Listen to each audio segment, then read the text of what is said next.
Катар любезно предложил, он не смог отказаться. Дональд Трамп показал публике свой новый самолет Boeing 747. Израиль и Хезболла снова договорились перестать стрелять под давлением США. Надолго? Рядом, вместе и до победы. Лидеры Европейского Союза выразили свою неизменную поддержку Украине и заявили, что готовы к переговорам, но пока что не видят желания Путина. В Кремле отреагировали. Не нужно угрожать. Владимир Зеленский дал Лукашенко неделю, чтобы отключить ретрансляторы, с помощью которых Россия наносит удары по Украине. Кароль Навроцкий решил отобрать у Владимира Зеленского орден Белого Орла. Поляки назвали его предателем Родины, который подыгрывает Кремлю. Дональд Трамп снова вляпался в скандал с Джорджией Мелони. Итальянка ответила: «Лучше бы так поступал с врагами, а не союзниками». Реконструкция отражающего бассейна у мемориала Линкольна за $14 миллионов продержалась 2 недели. Американцы в шоке, куда ушли их налоги. А теперь об этом подробно и по делу. Это один день. Подпишитесь, поставьте лайк этому видео и оставьте свой комментарий. Заранее спасибо и начинаем.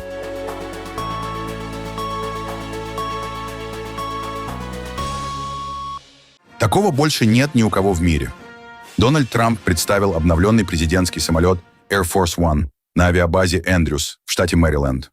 Новый Boeing 747, который ранее был передан Соединенным Штатам Катаром, должен временно заменить действующий президентский борт до завершения программы создания нового поколения самолетов для главы государства. Прежде чем мы начнем, хочу сказать несколько слов о самолете. Это совершенно новый ангар, потому что, как вы, вероятно, уже узнали, эти самолеты значительно больше. Предыдущему самолету было около 35 лет, и пришло время его заменить. Президенты Соединенных Штатов прилетали в разные страны и оказывались рядом с новыми Boeing 747. Самая большая разница — это размер. Он практически вдвое больше. А на взлетной полосе это заметно еще сильнее. Я подумал, эти страны очень уважают нас, очень уважают. Но при этом у них самолеты гораздо лучше и новее. Это выглядело немного нелепо. Теперь у нас есть наш символ, наш прекрасный американский флаг. Мы добавили ему эффект развивающегося полотна. Раньше он был просто прямой полосой, и мне это никогда не нравилось. Теперь это красивый развивающийся флаг. Мы с гордостью его демонстрируем, потому что наша страна чувствует себя очень хорошо. Катар очень любезно помог нам. Мы оказались в определенном тупике, ожидая поставки того, что я называю обычными Boeing 747. И я попросил эмира Катара, можем ли мы использовать новый Boeing 747, который он приобрел. Когда мы впервые услышали о нем, у самолета было всего около 800 часов налета. Для самолета это фактически новый борт. Думаю, Трой подтвердит, что это практически новый самолет. Я сказал, что мы хотели бы использовать его некоторое время, потому что наши самолеты довольно старые. Обычный президент, вероятно, не стал бы этого делать. Обычный президент старается держаться подальше от подобных тем и не хочет заказывать самолеты, чтобы никто ничего не подумал. Но наша страна должна быть представлена достойно. У нас лучшие вооруженные силы в мире. У нас лучшие военные самолеты, истребители, бомбардировщики, включая Б-2. Вы видели, на что они способны? Поэтому у нас должен быть соответствующий самолет. Как вы знаете, 2 новых самолета были заказаны уже давно, и они скоро поступят. Этот ангар был построен именно для такого большого самолета. По сравнению с ним старый борт выглядит совсем иначе по размерам. Но такого самолета больше не будет. Он уникален. Его считают самым роскошным самолетом в мире.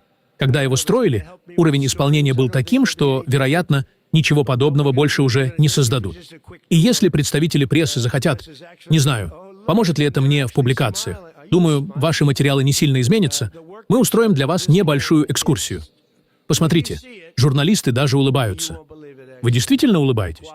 Когда вы увидите этот самолет, вы просто не поверите уровню исполнения. Качество древесины, качество материалов, качество двигателей. Эти двигатели лучшие в мире. Ничего подобного нет. Это действительно большая честь.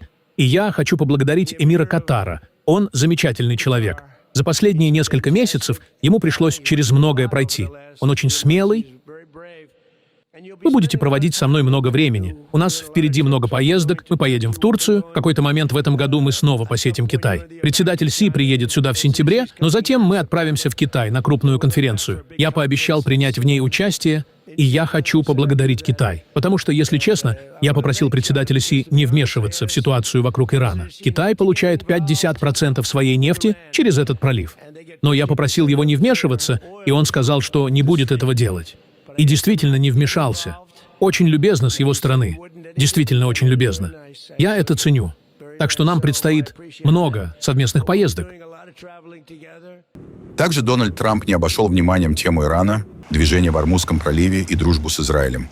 Очевидно, что мы очень хорошо взаимодействовали с Израилем, и у нас сложились отличные отношения с Израилем. Мы были очень сильны. И Биби Нетаньяху настоящий воин, премьер-министр, и это следует признать. Ему нужно отдать должное, потому что он действительно многое сделал. В целом у нас были очень хорошие отношения со всеми, но мы действительно тесно сотрудничали с Израилем. Наша страна чувствует себя очень хорошо. Корабли выходят из Ормузского пролива так, как никто раньше не видел. На самом деле их было очень много, около 700, и они продолжают выходить. Нефть поступает на рынок в огромных объемах. Вы увидите, как цены на нефть значительно снизятся. Надеюсь, нефтяные компании будут этим довольны. В Иране всего за одну неделю мы фактически уничтожили весь их военно-морской флот, все их военно-воздушные силы, системы противоракетной обороны и радиолокационные станции. Мы уничтожили все. Некоторые представители так называемых фейковых СМИ скажут, что мы сделали это недостаточно быстро. Но на это ушла примерно неделя. Теперь у нас есть соглашение, которое было подписано прошлой ночью. У них есть 60 дней, чтобы заключить сделку. В противном случае мы предпримем шаги, которые им не понравятся. Но я не думаю, что до этого дойдет. Думаю, все будет хорошо. Помните, если этого не произойдет, то нефть уже не будет так свободно проходить через пролив. Владельцам танкеров стоимостью в миллиарды долларов не нравится, когда над ними летают ракеты или когда акватория усеяна морскими минами. Объявленное перемирие между Израилем и Хезболлой пока не означает окончание противостояния. О прекращении огня стороны договорились при посредничестве США после нескольких дней интенсивных ударов и обстрелов. Однако уже вскоре после вступления договоренности в силу с обеих сторон границы продолжали поступать сообщения о военной активности. Израиль заявляет, что оставляет за собой право наносить удары по любым угрозам на территории Ливана.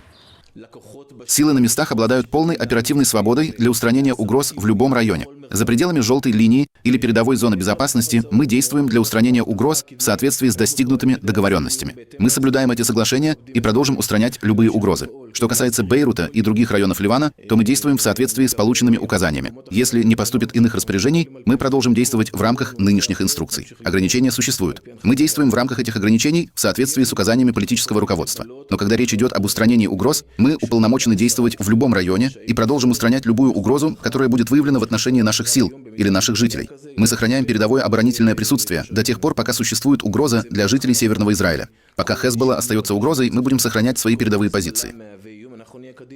В свою очередь, лидер Хезболлы Наим Касем заявил, что движение не намерено отказываться от своих целей. По его словам, конечным результатом конфликта должен стать полный вывод израильских сил с ливанской территории. Они утверждали, что для уничтожения Хезболлы ее нужно полностью ликвидировать, и что Израиль должен уйти с каждого клочка земли Ливана. Будьте уверены, победа в том смысле, который приводит к изгнанию израильского врага с нашей земли, непременно будет достигнута, если будет на то воля Аллаха. Держи голову высоко, а боец. Аллах – помощник и дарующий победу. Последнее обострение отразилось и на более широких дипломатических процессах в регионе. Из-за боевых действий были отложены переговоры между США и Ираном, которые должны были пройти в Швейцарии. Именно от этих консультаций во многом зависит дальнейшая реализация временных договоренностей между Вашингтоном и Тегераном. На этом фоне внимание мировых рынков вновь приковано к Ормузскому проливу, одному из важнейших маршрутов поставок нефти. Иранские власти заявили, что на время переговорного процесса отменят часть сборов за проход судов через пролив. Судоходство продолжается, однако инвесторы внимательно следят за развитием ситуации. На саммите ЕС в Брюсселе лидеры стран Евросоюза подтвердили поддержку Украины и заявили, что Европа должна участвовать в будущих мирных переговорах, когда они начнутся. Наша решимость поддерживать Украину и работать ради справедливого и прочного мира остается неизменной. Европейский Союз не является посредником и не намерен им становиться. Европейский Союз находится на стороне Украины. Мы были с Украиной во время войны и будем с Украиной после ее окончания.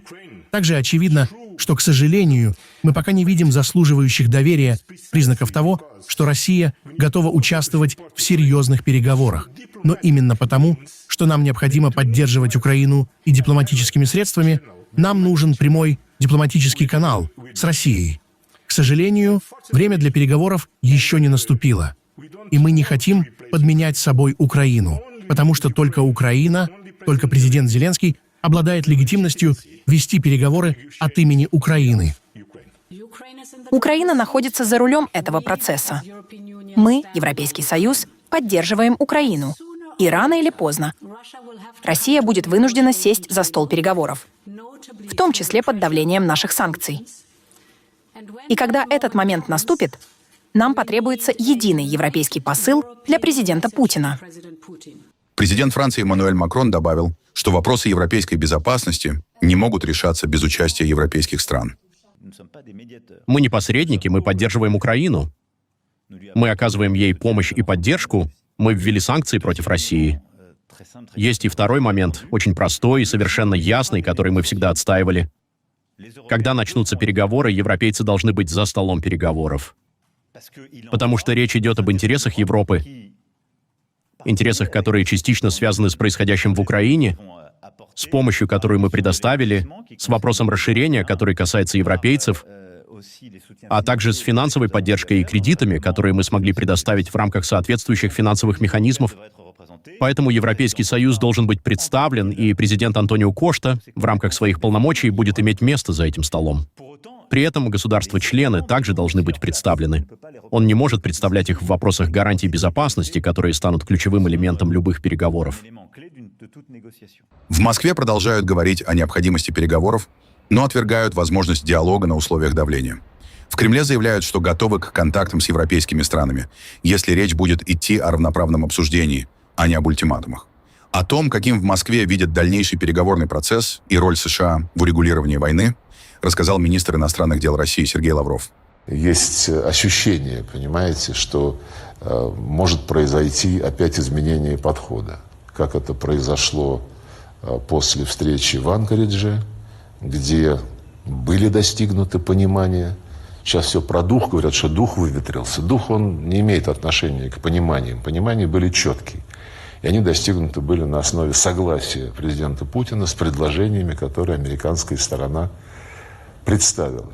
Но перемены бывают и в одну сторону, и в другую. Вот недавно мой коллега Марко Рубио, выступая на слушании в Конгрессе, сказал, к нашему удивлению, что США не может быть посредником по украинским делам, потому что США полностью поддерживает Украину. Они действительно поддерживают Украину, и не только путем продления байденовских санкций, но и путем принятия собственных санкций, путем принятия специальных программ Пентагона по оказанию содействия военно-промышленному сектору киевского режима. Но, тем не менее, мы никогда не возражали, чтобы при всем при этом и при том факте, что США хотят российские компании с мирового энергетического рынка вытеснить полностью, они такую цель открыто продекларировали. При всем при том, мы ценим, что никогда администрация Трампа после возвращения в Белый дом не отрицала необходимость диалога. Президент Украины Владимир Зеленский заявил, что на территории Беларуси работают ретрансляторы, которые, по его словам, помогают корректировать атаки российских беспилотников по Украине. Зеленский призвал Александра Лукашенко демонтировать это оборудование в течение недели и предупредил, что в противном случае Украина готова сделать это самостоятельно.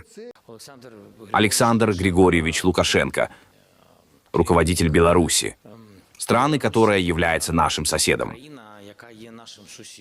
Безопасность на границе для нас очень важна.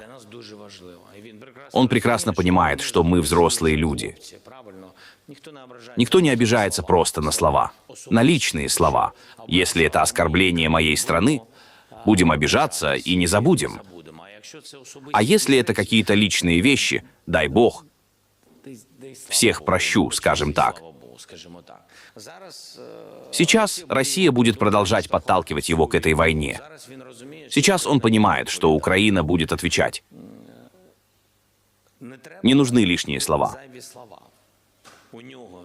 Сегодня на его вышках находятся ретрансляторы. Відповідно на його вишках є ретранслятори. Российские ретрансляторы, белорусские. Какая нам разница? На его территории, вдоль двух областей, граничащих с Украиной, находится техника, которая корректирует огонь по украинскому населению. Именно по населению. Там сейчас нет такого активного фронта между Украиной и Беларусью. Там убивают мирных жителей. Там стоят ретрансляторы на соответствующих вышках. Может ли он их снять? Тогда зачем слова о том, что он не хочет быть в войне? Пусть снимет эту технику. Пусть отключит эту технику. Думаю, недели ему будет достаточно, чтобы это сделать. Почему я говорю «недели»? Потому что сейчас каждый день из-за этого гибнут наши мирные люди. Ранены дети. Если он этого не сделает, сделаем мы. Президент Польши Кароль Навроцкий решил лишить Владимира Зеленского высшей государственной награды страны после того, как украинский президент вызвал возмущение решением присвоить одному из армейских подразделений название в честь Украинской повстанческой армии – УПА. Президент Республики Польша является великим магистром Ордена Белого Орла и обязан стоять на страже чести этой высшей государственной награды. Эта обязанность также возложена на капитул Ордена Белого Орла. Поэтому, в связи с согласием президента Владимира Зеленского присвоить одному из подразделений Вооруженных сил Украины наименование «Герои УПА». После консультаций с капитулом я принял решение лишить президента Украины Ордена Белого Орла. Хочу подчеркнуть, это решение не направлено против украинского народа. Оно не означает изменение стратегического курса польской политики безопасности. Мы поддерживали и продолжаем поддерживать Украину, потому что понимаем, российская агрессия представляет угрозу безопасности Польши и всей Европы. На решение президента уже отреагировал премьер-министр Польши Дональд Туск. Конфликт между Польшей и Украиной радует Путина и шокирует наших союзников. Задача президентов Зеленского и Навроцкого — успокаивать эмоции, а не разжигать напряженность. Линия фронта проходит в другом месте. Не оценили решение своего президента и сами поляки, активно комментируя обращение Навроцкого и на страничке канцелярии, и его на страничке его личного аккаунта в X. Вот так мы и оказались на обочине возможностей заработать миллионы на восстановление Украины. С этим решением стоило подождать еще несколько месяцев, а теперь на горизонте новый конфликт. Польше это не нужно, и снова политика побеждает здравый смысл. Вы – предатель, действующий в интересах Кремля. Президент Зеленский войдет в историю как современный аналог Черчилля, а вас будут помнить как торговичанина. Вы покрываете позором должность президента Республики Польша. Очень плохое для Польши решение президента Навроцкого. Ему не мешает, что кавалером Ордена Белого Орла по-прежнему остается Муссолини, но он лишает награды президента страны, которая уже 4 года мужественно отражает российское вторжение. Кто выигрывает от этого решения? Отреагировал на такой жест со стороны польского президента и министр иностранных дел Андрей Сибига. В ответ он решил также отказаться от польской государственной награды. Решение лишить президента Украины Ордена Белого Орла – это стратегическая ошибка президента Польши, от которой выигрывает только Москва. Нам жаль, что эмоции взяли верх в Варшаве и заставили польских политиков пойти на необоснованные, импульсивные и неуважительные шаги в отношении не только президента Зеленского, но прежде всего украинского государства. На фоне таких безрассудных действий я не вижу возможности сохранять высокую государственную награду Республики Польша – Командорский крест со звездой ордена за заслуги перед Польшей, которым был награжден в октябре 2022 года. В ближайшее время я верну его Польше. Дело не в орденах, а в отношении. Мы всегда выступали за подход, основанный на взаимном уважении, даже когда речь идет о сложных и болезненных темах. А это предполагает, что мы уважаем решения друг друга даже тогда, когда не согласны с ними. Как говорится, согласны не соглашаться. Мы никогда не хотели этого конфликта. Напротив, в течение 1,5 лет активно работали над урегулированием разногласий, деполитизацией исторических вопросов, разблокированием профессиональной и научной работы, поисково-эксгумационных работ и перезахоронений по запросу польской стороны, а также над возобновлением деятельности Конгресса историков. Нам удалось многого добиться на этом пути. Прямо сейчас продолжаются поисковые работы в Гуте-Пеняцкой, о которых просила польская сторона. На фоне всего этого нынешнее обострение является контрпродуктивным и не нужно ни нам, ни полякам. Нам жаль, что вместо поиска решений польская сторона решила довести ситуацию до недопустимого и неадекватного уровня эскалации. Ни один президент другой страны не будет диктовать нам нашу историю. Мы надеемся, что со временем возобладает здравый смысл, и наши польские друзья вернутся к равноправному диалогу, который соответствует союзническим отношениям между нашими странами в условиях противодействия общему врагу в Москве. Как говорят политологи, решение президента Кароля Навроцкого, вероятно, может спровоцировать серьезный дипломатический кризис между двумя соседними государствами всего за несколько дней до конференции по восстановлению Украины, которая должна пройти в польском Гданьске. Дональд Трамп и Джорджа Мелони снова бьют горшки. После нескольких месяцев напряженности в отношениях, вызванной разногласиями вокруг войны с Ираном и критикой Папы Римского со стороны Трампа, встреча лидеров на саммите во французском Эвиан-ле-Бене выглядела как попытка восстановить прежние связи. Вы снова друзья? Мы всегда были друзьями. А поводом для нового скандала стало интервью президента США итальянскому телеканалу «Ла-7», в котором он рассказал о своей встрече с главой итальянского правительства. Алло, добрый вечер, господин президент. Это Даниэле Компатанджело, корреспондент из Белого дома. Говорите. У меня два вопроса по Украине и Европе, если позволите. Если Украина продолжит демонстрировать стремление к будущему вступлению в Европейский Союз, может ли это осложнить ваши усилия по достижению соглашения с президентом Путиным? Должна ли Украина оставаться нейтральной? Что может привести к завершению этого конфликта? Я не участвую в этом вопросе. Мы хотим только мира. Как поживает ваш премьер-министр? Как она? Ну, вы только что встречались с ней на саммите G7. Что вы о ней думаете? Что вы думаете о разговоре, который у вас состоялся, когда вы сидели на том маленьком диване? Что она сказала вам при встрече? Полагаю, она была рада встретиться с вами и иметь такого друга, как вы. Вероятно, она была рада, что я с ней поговорил. Я не был обязан с ней разговаривать. Вы спрашиваете меня об этой встрече? Не знаю, что вам сказать. Она умоляла меня сделать с ней фото. Ей так хотелось совместное фото со мной. Я мог бы и не делать этого, но мне стало ее жаль. В том же интервью Трамп раскритиковал и европейских союзников, заявив, что Европа допустила серьезные ошибки в сфере энергетики и миграционной политики. Что вы посоветовали ей и европейским союзникам по поводу Украины? Вы уже урегулировали 8 конфликтов. Что вы им предложили? Европейцы ошиблись во всем, что касается энергетики, и ошиблись во всем, что касается миграции. Если они не решат эти проблемы, Европа уже никогда не будет прежней. Вероятно, они не смогут их решить. Миграция — это катастрофа. Энергетика со всеми этими ветряными турбинами, которые являются провалом, это катастрофа. Я бы еще поговорил, но сейчас мне нужно идти. Спасибо. Ответ из Рима последовал спустя несколько часов. Мелони опубликовала видеообращение, в котором резко отвергла слова американского президента. Некоторые вещи требуют немедленного ответа. Заявления Дональда Трампа полностью выдуманы. Честно говоря, я поражена. Не понимаю, почему президент Соединенных Штатов ведет себя подобным образом по отношению к своим союзникам. И, кстати, это происходит не впервые. Могу лишь сказать, что разочаровывает то, что он не проявляет такой же решительности по отношению к врагам Запада и Соединенных Штатов, лидеров которых он, напротив, воспринимает с гораздо большей снисходительностью. Есть одна вещь, которую он должен помнить. Ни я, ни Италия никогда ни о чем не умоляем. Министр иностранных дел Италии Антонио Таяни тут же отменил запланированную поездку в Соединенные Штаты Америки.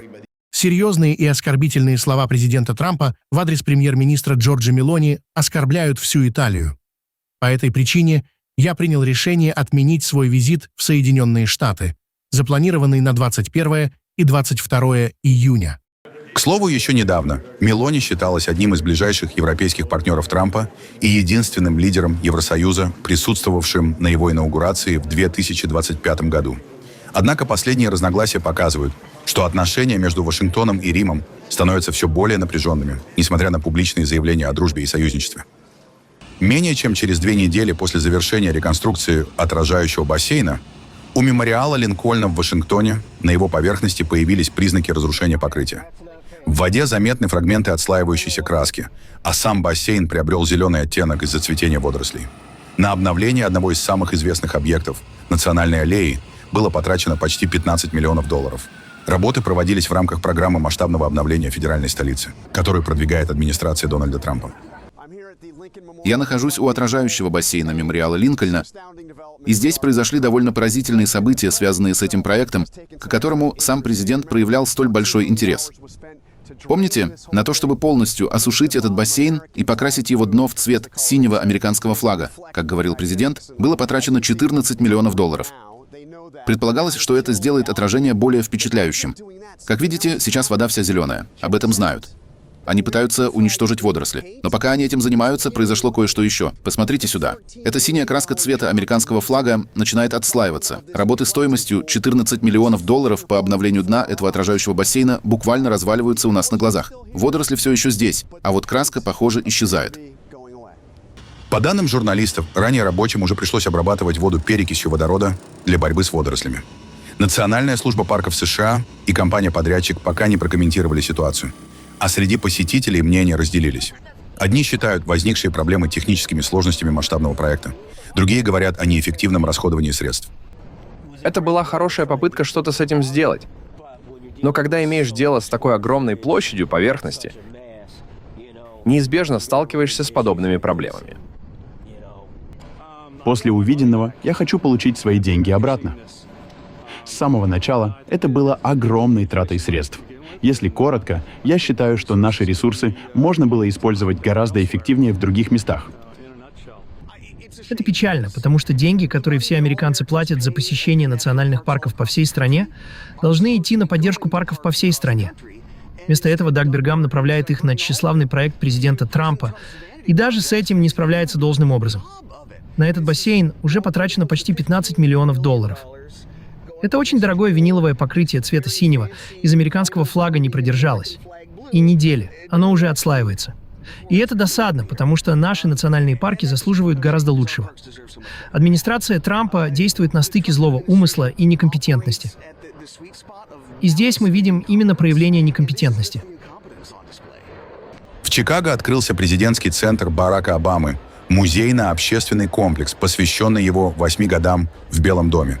Уже в первый день работы у входа выстроились очереди посетителей, желающих увидеть экспозицию и сфотографироваться возле скульптуры Барака и Мишель Обамы.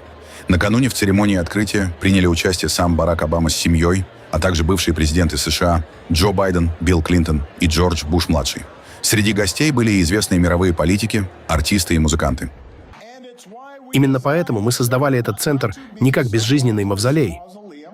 Для этого я еще слишком молод. И не просто как место, где можно посмотреть на платье Мишель, хотя я понимаю, что именно они станут главной достопримечательностью. Мы хотели, чтобы это было живое пространство, настоящий праздник сообщества, где люди смогут учиться вместе и разделять радость искусства, музыки, спорта и игры. Потому что именно в такие моменты мы вспоминаем о нашей общей человеческой природе. Демократия может разочаровывать. Она может быть медленной, она может быть неэффективной. Но больше всего я надеюсь, что этот центр станет подтверждением того, насколько особенной и насколько драгоценной является наша демократия на самом деле. Это вера в мирную передачу власти после того, как народ высказался на честных и свободных выборах. Понимание того, что в таком большом и сложном обществе, как наше, ни одна группа и ни одна политическая сила не может получать желаемое в 100% случаев. Стоимость проекта составила $850 миллионов. Это крупнейшая инвестиция за последние 100 лет в южную часть Чикаго, район, где семья Обама жила до переезда в Белый дом. Организаторы рассчитывают, что ежегодно центр будут посещать до 1 миллиона человек. Не каждый день увидишь короля и принцессу за штурвалами военных самолетов. Испанский королевский дом опубликовал кадры совместного тренировочного полета Филиппа VI и его дочери, наследницы престола Леонор. Для принцессы это часть обязательной военной подготовки. За последние годы она уже прошла обучение в военной академии, совершила дальнее плавание на учебном корабле ВМС и освоила парашютную подготовку. К слову, видео опубликовали в день 12-й годовщины вступления Филиппа VI на престол. На ипподроме Аскот продолжается один из самых известных скаковых фестивалей мира – Royal Ascot. 4-й день соревнований прошел при жаркой для Англии погоде. По традиции гостей встретила королевская процессия. В первой карете прибыли король Чарльз III и королева Камила. Вместе с ними на мероприятие приехал представитель саудовской королевской семьи принц Сауд бин Халид аль-Сауд. Во второй карете появился знаменитый британский композитор Эндрю Ллойд Уэббер с супругой, а также граф и графиня Каледон. Из-за высокой температуры организаторы раздавали зрителям бутылки с водой. На территории ипподрома выступал военный оркестр, а гости наблюдали за происходящим, не изменяя главной традиции Аскота – элегантным костюмом и необычным шляпам. Фестиваль продлится 5 дней. В этом году участники разыгрывают рекордный призовой фонд – более 10 миллионов фунтов стерлингов. Royal Ascot давно считается не только главным событием в мире британских скачек, но и одним из самых заметных светских мероприятий страны.